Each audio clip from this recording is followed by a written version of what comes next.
ഒരു നെല്ലിക്ക വലിപ്പത്തിൽ പുളി എടുത്ത് നേരത്തെ വെള്ളത്തിലിട്ട് കുതിർക്കാൻ വയ്ക്കുക. 10 ഡേറ്റ്സ് എടുക്കുക, കുരുകളഞ്ഞ് മാറ്റി വയ്ക്കുക. ഇത് രണ്ടും കൂടെ മിക്സിയിൽ നന്നായി അടിച്ചെടുക്കുക. കുറച്ച് ശർക്കരയും കൂടെ ചേർത്ത് വേണം അടിച്ചെടുക്കാനായിട്ട്. എന്നിട്ടൊരു ചീനച്ചട്ടി ചൂടാക്കുക, അതിലേക്ക് ജീരകം ഇട്ട് കൊടുക്കുക. അതിനുശേഷം ഈ പുളിവെള്ളം ഒഴിക്കുക. ഒരു ചെറിയ നെല്ലിക്കയുടെ വലിപ്പത്തിൽ വീണ്ടും ശർക്കര ഇട്ട് കൊടുക്കുക.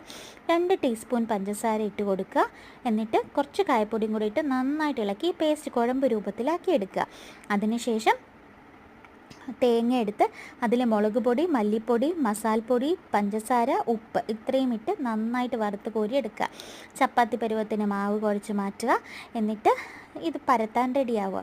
ചപ്പാത്തി പോലെ പരത്തി അതിലേക്ക് പുളി സ്വീറ്റ് ചട്നി ചേർത്ത് തേങ്ങാക്കൊത്ത് ചേർത്ത് കുഞ്ഞു കുഞ്ഞായിട്ട് റോൾ ചെയ്ത് അതിനെ കട്ട് ചെയ്ത് എണ്ണയിലിട്ട് പൊരിച്ചെടുക്കുമ്പോൾ അടിപൊളി ബക്കർവാടി റെഡി.